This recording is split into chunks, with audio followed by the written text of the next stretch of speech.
Welcome into Between the Pylons. I'm John Camacho. And this is Jacob Waters.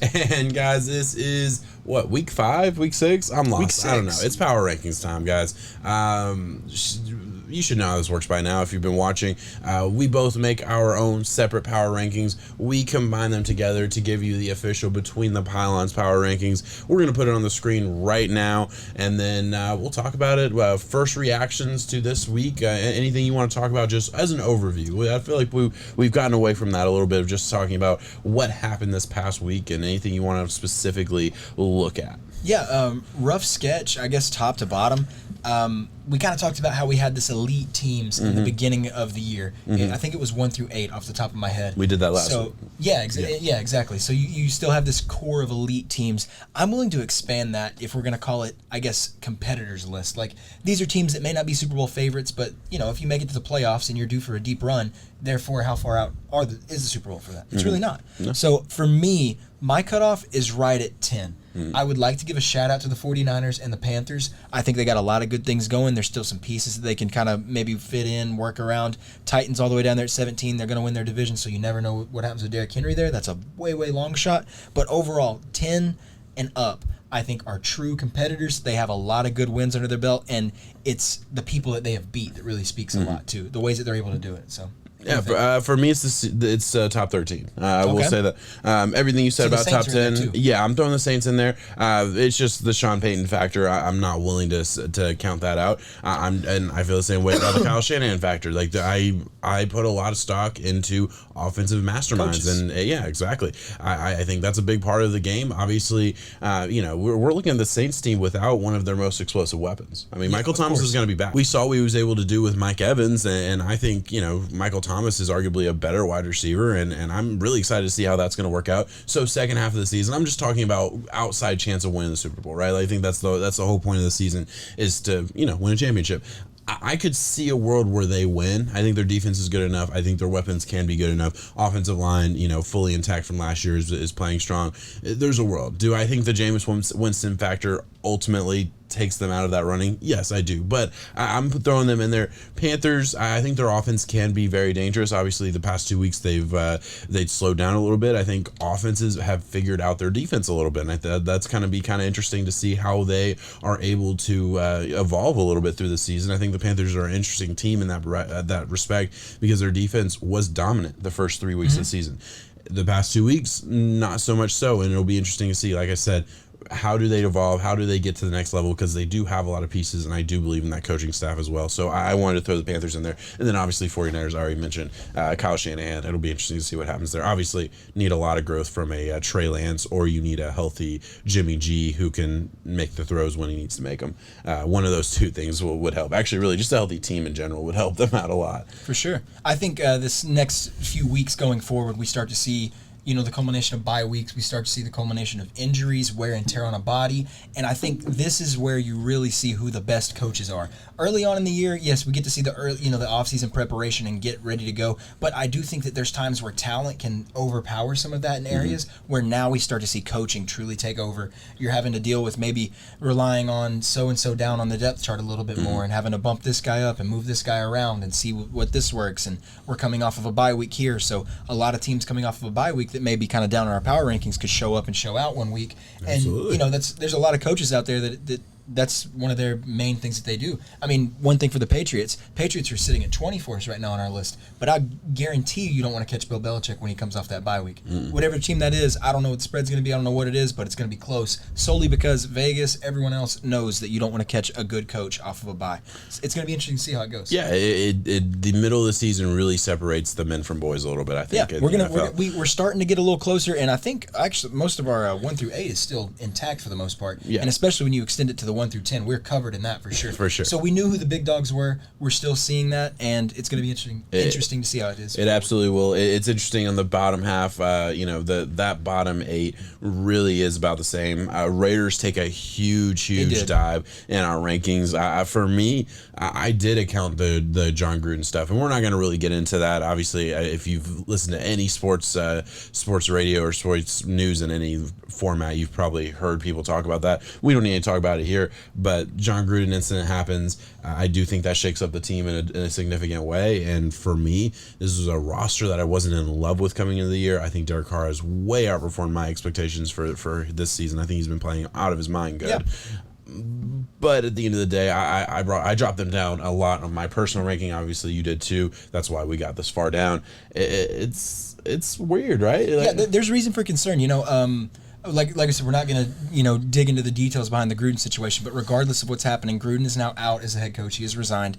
And looking into it before the season, we kind of mentioned that there was not that he was immediately on the hot seat, but this could be a season where if it didn't go in his favor, this could be kind of the start, the rumors twirling around saying that this is a 10-year deal, $100 million. This is one of the highest paid coaches in the league that has a name that speaks for itself, a resume that stands out. And you really got to start to see those wins, accumulating as you start going forward. And you and I both, a lot of critics out there, agree that sometimes their drafts don't really match up. They have a knack for finding late talent, but they also have a knack for missing some of the earlier picks, and building the roster just really hasn't shaken up the way that I thought. So with this, there's going to be a big drop. But if there's another team that I got to talk about a big drop, it's a team that lost their starting quarterback for 4 weeks at best right now for them. It could be worse. It's Russell Wilson and the Seattle Seahawks. I'm worried about that team top to bottom, because the one thing that I have always been able to say is they'll be okay is because Russ is out there. Trust in Russ. I like Pete Carroll a lot too. I think there's he's a formidable coach and he's going to be able to handle this. But when you lose a dynamic X factor like that and you're hurting on the defense like you are, what is the ultimate equalizer? Trust in Russ, exactly that. And they're saying with this dislocated finger that it ruptured a tendon, and the throwing mechanics are off.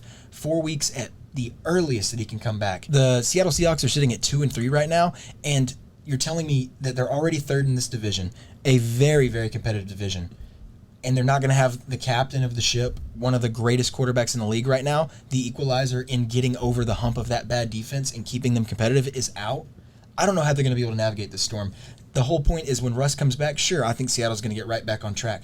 But how many games do you drop before then? We saw Drew Brees go down last year, and Sean Payton was able to write that. They didn't skip a beat. They didn't lose. Yes, the team didn't look the same exactly. It was a different script. So we're going to have to see what happens. Geno Smith stepped up, did formidable, I guess. We'll see.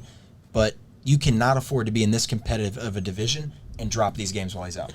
Yeah, listen, I absolutely agree. I think it's really interesting to look at the Seahawks and where they're at right now. Obviously, Russell, I mean, we know the defense, we know the weapons they have, and it's all predicated on Russell being Russell. I look at another team in this division that, like I just mentioned. I mentioned saying that I believe in. And it's interesting the dichotomy there, because this team is also 2-3. This team is also 0-2 on home games. This team is on a 3-game losing streak now. But they're still our 11th ranked team in the NFL in our power rankings. The 49ers here, the bottom of the division statistically right now. Why are we so different with, obviously, I understand that Russell really was a ship, and that's why he went down very far for me. I know you feel the same way there. Why are we sticking with the 49ers here as a solidified top 15 team when they haven't? I mean, the past 3 games haven't been beautiful. They've lost all 3. They haven't been pretty. Listen, you have a point right there. If there's one spot you can kind of exploit us, it would be the 49ers. They had a struggle win. I'm not going to say week 1 wasn't a struggle win. It was almost a come from behind that looked closer than it was, but that was against the winless Detroit Lions. Yeah. They went to go struggle against Philadelphia. That was an offensive blunder. And then we saw this kind of lackluster performance. Their defense was able to hold the Arizona Cardinals firepower, all that Kyler good stuff, kind of to earth, but you still lost. So it's a good defense, it's going to be different. They have a lot of close games, but going forward, you get the Colts this week. The Colts just come off of a really good game, and they looked good against the Ravens. They should have won that. They should have won that game for sure. You have the Bears, and then you start to get back to back with the next round of this division game. I still like the 49ers, though. I trust in Kyle Shanahan. I trust in a good run team, and I think that this defense can kind of carry the load for just a little bit while Trey Lance gets his feet wet. So you're not worried about Trey Lance being, maybe not ready for the big time. And I think it's totally fine to say, listen, let's just be clear in this conversation. We're not talking about Trey Lance being a bust. He's played one game in the NFL. I'm specifically framing this around he needs another year to develop, which is, in my personal opinion, I said that throughout the draft season. That's why I didn't think he deserved to be the 3rd pick in the draft, because I thought he needed a year, and I don't think you draft a quarterback who needs a year. All of these things. And through what I've seen so far, I still believe that he needs a year. are you worried? Let me rephrase it. Do you think that a Jimmy Garoppolo, with the injury history we've seen, with the uncertainty we've seen, do you think the Jimmy Garoppolo-led 49ers team can get back on track?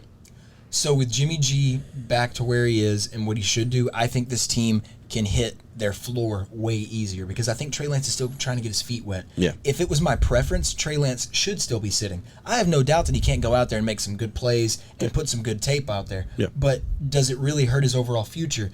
Are you tapping into that potential before it's really, really ready to be unleashed? And that could hurt his confidence going forward. We've seen how that thing goes. Look at what happened with Tua. Look at what happened with Herbert. So there's this huge mental aspect of a game. And I'm not saying Tua's done by any means, but I'm just trying to say the mental, I guess it's a mental aptitude thing when it comes to these quarterbacks getting thrown out there so soon, where if it doesn't work out with the media, and the 49ers are a prolific team, franchise, there's going to be some guys calling your name saying, hey, are you ready? Hey, are you this? Hey, are you that? Well before, just because they're trying to have their name attached to it. So, yes, I think the Jimmy G-led 49ers is a better, well-oiled machine. I think the Trey Lance-led one is a faster, prettier machine, but it's just not ready to go yet. I think the potential, pretty much. Okay, so you like the potential there, but I'm saying, so this year now, this year Jimmy G should start against the Colts. Yeah, because I'm still looking at the 2018 49ers and saying, you know what, Jimmy G missed some passes, but I don't know if like we said, Trey Lance isn't ready to go out there yet. Yeah. And when we say ready, when you draft a guy 3rd overall, when you give up as much capital as you did,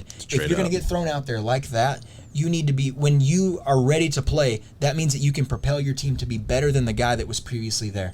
I cannot definitively say that yet. I like certain things that Trey Lance can do. He's more athletic than Jimmy G, but at the end of the day, their offense looks so different from a Trey Lance to a Jimmy G. They're running a lot of, power zones out of shotgun, and I just don't know if Trey Lance is comfortable under center. Yeah. That's really one of these ways that they get that power zone run scheme to work, and it's just kind of different. It's a different feel right now. Maybe there's some hiccups from a week 1 thing. We'll see what happens. Who knows? But Jimmy G can take the team further this year. Yeah, and to me, this is a Super Bowl caliber roster. Exactly. I really believe that. All right, hey, let's close it out by looking forward to next week. What's a game that you are the most excited about in Week 6? Something that you think will either tell us a lot about one team or the other, or just something that you think is going to be, popcorn fest. You're going to enjoy. Yeah, it's popcorn fest for sure. Because I don't think it's really going to drastically affect our power rankings. There might be a swap, maybe, but it's Kyler Murray and the Arizona Cardinals going to Cleveland to take on the Browns. And I think both teams are firing really, really well on all cylinders. We saw that offensive shootout that was the Browns and Chargers this past week that had the Chargers, taking the cake. I think it was 47-42. So if you took the over, you were not sweating at all. You were probably finished by that at the start of the 3rd quarter almost. And the Cardinals kind of coming off of a little bit of a different kind of style game for them, winning 17-10 against the 49ers.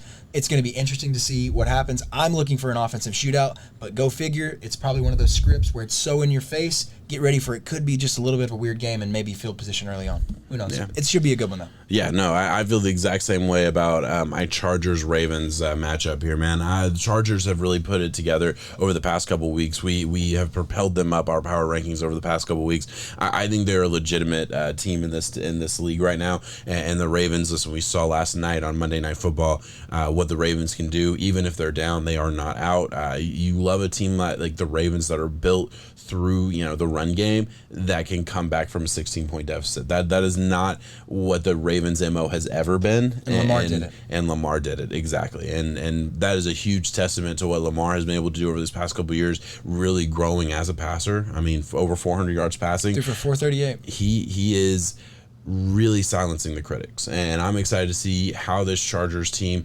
can compete with the Ravens. The fact that it's a 12 o'clock game kills me, because this should be prime time. They should have flexed it. Yeah, this should be prime time. It'll be fun to watch. Also, shout out to my Dolphins playing in London at 8:30.